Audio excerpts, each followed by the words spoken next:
வணக்கம் உறவுகளே. இன்றைய பட்டறை தேடலில் நாம் தரிசிக்கவிருப்பது காலத்தை வென்ற கலைப்படைப்பு குந்தவை ஜெயினாலயம். இயற்கை எழில் கொஞ்சம் திருவண்ணாமலை மாவட்டம் ஆரணிக்கு அருகில் உள்ள ஒரு குட்டி சொர்க்கம்தான் திருமலை. இது வெறும் மலை அல்ல, 2000 ஆண்டு கால வரலாற்றையும் சமண சமயத்தின் அறநெறிகளையும் தன்னுள் பொதிந்து வைத்திருக்கும் ஒரு கலை பொக்கிஷம். வாருங்கள், கால இயந்திரத்தில் ஏறி குந்தவை நாச்சியார் கட்டிய இந்த அற்புத கோயிலுக்குள் பயணிப்போம். திருமலை என்றாலே நம் நினைவுக்கு வருவது சோழ இளவரசி குந்தவை நாச்சியார். கிபி 10ஆம் நூற்றாண்டில் ராஜராஜ சோழனின் அன்பு சகோதரி குந்தவை இந்த மலைக்குன்றில் குந்தவை ஜெயினாலயம் என்ற பெயரில் ஒரு அழகிய ஆலயத்தை எடுப்பித்தார். கல்வெட்டுகள் இன்றும் அவர் செய்த தானங்களை பற்றியும் இந்த இடத்தின் புனிதத்தை பற்றியும் மௌனமாய் பேசிக் கொண்டிருக்கின்றன. இயற்கையும் வரலாறும் கைகோர்த்தால் எப்படி இருக்கும்? ஒரு பிரம்மாண்டமான ஆமை தரையில் ஊர்ந்து செல்வது போன்று தோற்றமளிக்கும். இந்த மலை ஆமை வடிவம் கொண்டிருப்பதால் இதற்கு கமடாச்சலம் என்ற பெயரும் உண்டு. சமண சமயத்துல ஆமை வடிவம் பொறுமையையும் நீண்ட ஆயுளையும் குறிக்கக்கூடிய ஒரு புனிதமான அடையாளமாக கருதப்பட்டது. இந்த ஆமை வடிவ மலையின் மீதுதான் புகழ்பெற்ற குந்தவை ஜெயினாலயம் அமைந்துள்ளது. மலையின் பாறையிலேயே செதுக்கப்பட்ட 16 அடி உயர நேமிநாதர் சிலை இந்த ஆமையின் மேல் அமர்ந்திருக்கும் ஒரு வைரம் போல காட்சியளிக்கிறது. இந்த மலையின் இயற்கை அமைப்பே சமண துறவிகள் இங்கே தங்கி தவம் செய்ய ஒரு முக்கியமான காரணமாக இருந்திருக்கிறது. ஆமை ஓடு போன்ற கடினமான பாறைகளுக்குள் அழகிய குகை ஓவியங்களும் தீர்த்தங்காரர் சிற்பங்களும் சேர்க்கப்பட்டுள்ளன. ஆமையின் முதுகு பகுதியில் நின்று சுற்றியுள்ள இயற்கை அழகை பார்ப்பது ஒரு தனி அனுபவம் தான். சோழர் காலத்து கலைகளையும் இயற்கையின் இந்த அதிசய வடிவத்தையும் ஒரே இடத்துல காண திருமலைக்குத்தான் செல்ல வேண்டும். இயற்கை செதுக்கிய இந்த ஆமை வடிவ மலையை பற்றி நாம் சென்று பார்ப்போமா? குனிந்து பார்த்தால் கழுத்து வலிக்கும், நிமிர்ந்து பார்த்தால் கைகள் தானாக வணங்கும். குகைத்தலத்திற்குள் விற்றிருக்கிறார் 22வது தீர்த்தங்காரரான நேமிநாதர். சிகாமணிநாதர் என்று அன்போடு அழைக்கப்படும் இந்த சிலை தமிழ்நாட்டிலேயே மிக உயரமான 16 அடிகள் கொண்ட சமண சிலை அப்படின்னு சொல்றாங்க.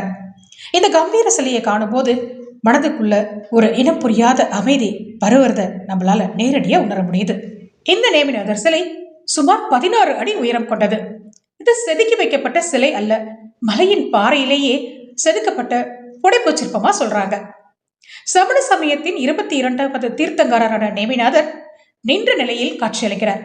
இது தமிழ்நாட்டிலேயே பாறையில் செதுக்கப்பட்ட மிக உயரமான சமண சிலையாக கருதப்படுகிறது. இந்த சிலை சோழர் காலத்தில் செதுக்கப்பட்டது. சோழர்கள் சைவ சமயத்தை பின்பற்றினாலும் குந்தவை பிராட்டியார் போன்ற அரச குடும்பத்தினர் சமண சமயத்திற்கும் பெரும் ஆதரவு வழங்கினார்கள் என்பதற்கு இந்த சிலையே நம்ம சாட்சியா எடுத்துக்கலாம். இங்குள்ள கல்வெட்டுகள்ல இந்த சிலை சிகாமணிநாதர் சிலை என்று குறிப்பிடப்பட்டுள்ளது. ஒரு காலத்தில் இந்த மலைப்பகுதி மிகச்சிறந்த சமண கல்வி மையமாகவும் துறவிகள் தவம் செய்யும் இடமாகவும் விளங்கியது.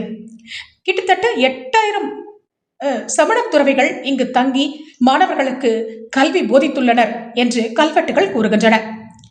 நேமிநாதரோட இருபுறமும் இயக்கன் மற்றும் இயக்கி என்ற காவல் சிற்பங்கள் செதுக்கப்பட்டுள்ளன.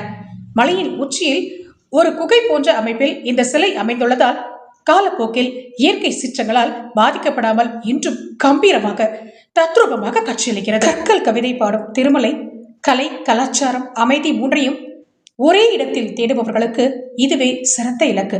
இந்த தொன்மை வாய்ந்த இடத்தை பாதுகாப்பதும் அடுத்த தலைமுறைக்கு கொண்டு சேர்ப்பதும் நாம் ஒவ்வொருவரின் கடமைதானே.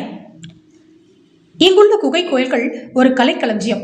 பல்லவர் மற்றும் சோழர் காலத்து ஓவிய கலைக்கு சான்றாக விளங்கும் இங்குள்ள பிரெஸ்கோ ஓவியங்கள் மூலிகை சாறுகளால் ஆனவை. ஒரு சுவரில் தீர்த்தங்காரரின் உபதேசத்தை கேட்கும் மக்கள், மற்றொரு சுவரில் போர்க்கள காட்சிகள் மற்றும் நடன மங்கையர்.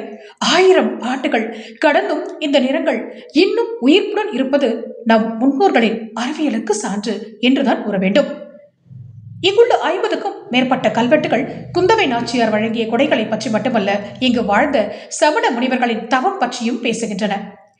விஜய ராஜேந்திர சோழன் மற்றும் 1ஆம் குலோத்துங்கன் காலத்து கல்வெட்டுகள் இந்த இடத்தை ஒரு பெரும் கல்வி மையமாகவும் ஆன்மீக தலமாகவும் அடையாளப்படுத்துகின்றன.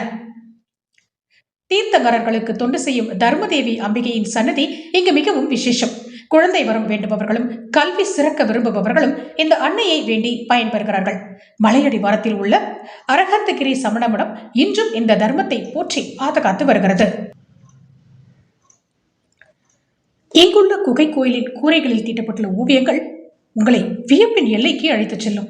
மூலிகை தாதுக்களாலான இயற்கை வண்ணங்களை கொண்டு வரையப்பட்ட இந்த ஓவியங்கள் 1000 ஆண்டுகள் கடந்தும் இன்னும் தன்னுடைய பொலிவை இழக்கவே இல்லை. சமண தீர்த்தங்காரர்களினுடைய வாழ்க்கை சம்பவங்கள் இங்கே வண்ணங்களாக உயிர் பெற்றிருக்கின்றன அப்படிங்கிறத நம்ம கண்ணெதிரே கொண்டாந்து காட்சிப்படுத்துறாங்க. என்ன உறவுகளே, சோழ இளவரசி குந்தவை நாச்சியின் கனவு நனவாகிய அற்புதமான இந்த திருமலை ஜெயின் திருக்கோவிலை தரிசித்ததில் மகிழ்ச்சி தானே? மீண்டும் இது போன்ற நல்லதொரு தேடலில் சந்திக்கும் வரை உங்களிடமிருந்து விடைபெறுகிறேன்.